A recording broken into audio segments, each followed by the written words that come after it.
Hi hello மக்களே, welcome back to our channel. இன்றைக்கி என்ன வீடியோ அப்படின்னு பார்த்தீங்கன்னா, கருணக்கிழங்கு குழம்பு தாங்க எப்படி செய்கிறதுன்னு பார்க்க போகிறோம். பிடி கருணைன்னு சொல்லுவாங்க இல்லையா, குட்டி குட்டியாக இருக்கலாம் அந்த கருணக்கிழங்கு தான். இதுதான் நான் எடுத்துக்கிட்டேங்க.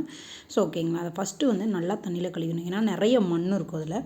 நல்லா தேய்ச்சி கழுவிட்டு குக்கருக்கு மாற்றிட்டேன். அதில் வந்து அது மூழ்கிற அளவுக்கு தண்ணி, அப்புறம் தேவையான அளவு உப்பு, கொஞ்சம் ஒரு உருண்டை சைஸு புளி, சின்னோன்னு மஞ்சத்தூளுங்க. ஏன் அப்படின்னா அரிப்பு இருக்கும் இல்லைங்களா, அதை எடுக்கிறதுக்காக 2-3 விசில் விட்டுருங்க. குக்கரை வந்து வச்சாச்சு. அப்படியே ஒரு சைடில் கடாயில் வந்து 4 ஸ்பூன் ஆயிலு, 4 பெரிய வெங்காயத்தை சாப் பண்ணது, 1 ஸ்பூன் சோம்பு, பட்டை, லவங்கம், அப்புறம் 3 தக்காளிங்க. நல்லா வதக்குனதுக்கப்புறமா ஒரு கைப்பிடி அளவுக்கு தேங்காய் துருவுனதையும் சேர்த்து மிக்ஸ் பண்ணிக்கிறேன். இப்போ மசாலாலாம் குழம்பு மசாலா பொடி வீட்டில் இருக்கிறது 2 ஸ்பூனு, 1 ஸ்பூன் வந்து மல்லிப்பொடி, அப்புறம் சிக்கன் பொடி வந்து ஃப்ளேவருக்காக ஆட் பண்ணியிருக்கேன். நல்லா மிக்ஸ் பண்ணிட்டு அதை ஆற வச்சுருங்க. வெந்துருச்சு கிழங்கு, அதை உரிச்சிட்டு இந்த மாதிரி பொடியாக வெட்டி வச்சுக்கிறேன். மிக்ஸி ஜாருக்கு மாற்றிட்டு அந்த கடாயை வந்து கழுவி ஊற்றி நல்லா நைஸாக அரைச்சி எடுத்துகிட்டு வந்தாச்சுங்க.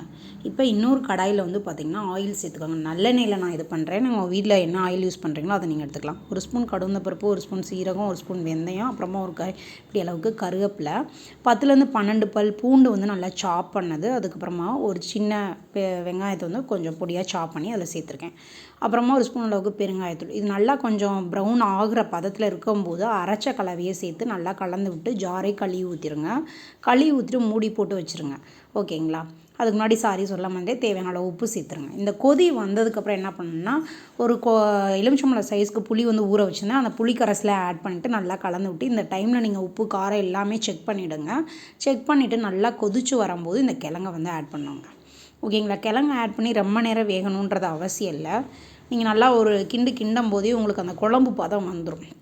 ஸோ சுவையான, டேஸ்டான, ஹெல்த்தியான கருணக்கிழங்கு குழம்பு ரெடி ஆயிடுச்சு. நீங்களும் செஞ்சு பார்த்துட்டு எப்படி இருக்குன்னு சொல்லுங்கள். Tata, bye bye.